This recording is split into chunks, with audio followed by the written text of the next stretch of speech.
welcome back to Feeling Better with Brooklyn. Thank you so much for tuning in to this virtual engagement presented to you by Center for Success. So today we are going to be making stress balls. So let's talk about what stress means. So stress is your body's reaction to a demand, challenge, or danger. This is something totally normal that everyone feels at some point in their life. But there are two types of stress. There could be good stress or bad stress. So let's talk about those. The first we have is good stress. Now, good stress can make you feel motivated. It can help you make decisions really quickly, and it's something that typically comes in short bursts. It's not something you're experiencing for too long. So some examples of good stress could be maybe you are really excited to play with your cousin after school, but you have a lot of homework assignments. So good stress could help you feel motivated to get all of your homework done in time so that you can still have plenty of time to play. Another example is maybe you only have a little bit of time to go to lunch with your family and you have to decide really quickly where you want to eat, so that can help you make the decision of what kind of food you're in the mood for. So that's good stress, totally normal, and can help you go about your day. Then there's bad stress, and that's the one that we're going to be sort of dealing with more today. So bad stress is usually associated with making you feel frustrated, angry, nervous, worried, and even panic, which all are not the best feelings to be having. So what that can feel like sometimes is maybe having butterflies in your tummy that feel uncomfortable, like swirliness in your tummy, having a super fast heartbeat, your heart feels kind of like it's beating out of your chest, or you're breathing really heavily or really quickly, or maybe your palms are kind of sweaty or your feet are kind of sweaty. That's sort of what stress can feel like. Some of the examples of that are maybe you have to babysit all your little siblings and you're worried that you're not going to be able to keep track of all of them, or make dinner, something like that. That can be bad stress. Or maybe you're in school and you're getting really frustrated with a math assignment that you just can't get right even though you keep trying. Those are some examples of bad stress as well. So that is why I think it's great to have a stress ball around when you're feeling that bad stress. It can be something that takes your mind off of that uncomfortable feeling that you're having in your body. It helps you kind of ground yourself and take a second to take a deep breath and just have something that's distracting you so that you can come back to face that challenge, face that demand with a clearer mind and just feel better about your day. So let's get into making the stress balls. All right, everyone, so we're going to be making two different types of stress balls today, and I'm going to be showing you how to make them with items that you probably have around your house. So let's talk about the first option. You're going to need an old sock. This can be one that just doesn't have a partner anymore, or maybe a sock you don't like too much. I just found this old sock that I never wear anymore, so I'm going to be using that. And you're also going to be needing about a cup of rice, and make sure you ask someone in your house if it's okay if you use the rice first. And then next you're going to be needing Sharpies, whatever color you want. This part's optional, but it definitely makes it a little bit more fun. So you're going to take your old sock. Mine's a long one, so I'm going to have to roll it down quite a bit. And you're just going to roll it down until you have like a little stress ball looking pocket at the bottom.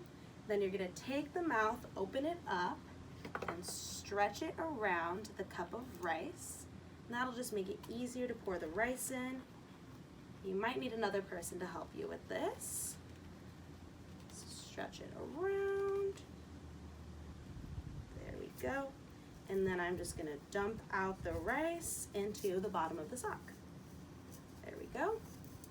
Now I can pull the cup out and unroll the sock at the same time. So all the rice is in the bottom. I'm going to shake it out a little bit, make sure it gets down there, and then I'm going to tie the sock off nice and tight so we have a little ball at the end.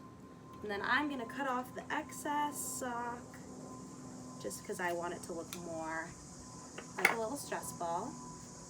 And then I'm going to take my Sharpies, and on one part I'm going to draw a nice little heart, just to decorate it. And if you have more time, or if you're really into art, you can definitely spend more time decorating.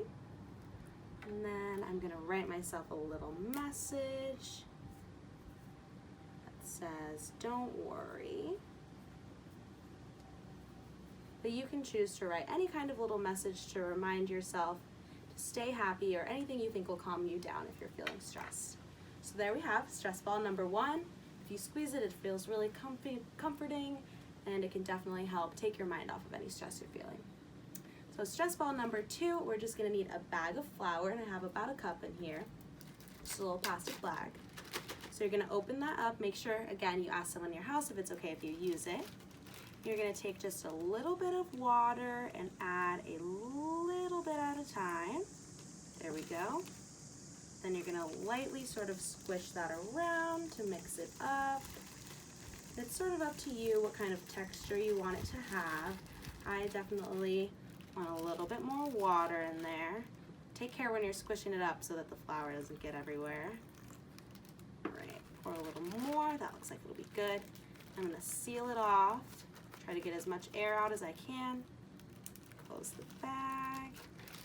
And then give it a nice little mix around to get all the water and the flour mixed up. And then there we go. If you have like a rubber band or something, you can definitely tighten it off too, so it makes more of like a ball shape. But it's kind of like playing with slime. It's very stress relieving, it's comforting, and it can help take your mind off of whatever it is you're worrying about. And again, you can draw a little design if you have some time. I'm just gonna draw a quick little, don't spill your water like I did. I'm gonna draw a quick little happy face. There we go. So there we have it. We learned 2 different ways that you can make stress balls out of things that you just have at home. And this is something that you can carry around with you for when you're feeling worried. If maybe you get stressed out at school, you can just pull it out of your backpack, give it a nice little squeeze, remind yourself to take some deep breaths, and try not to think about the thing that's worrying you too much. These are definitely good things to have around the house, keep in your backpack, and super easy to make. All right, thank you all so much for joining me and Center for Success and making stress balls today.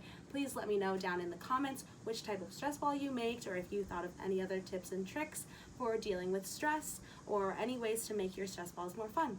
All right, thank you all so much. Have a good day.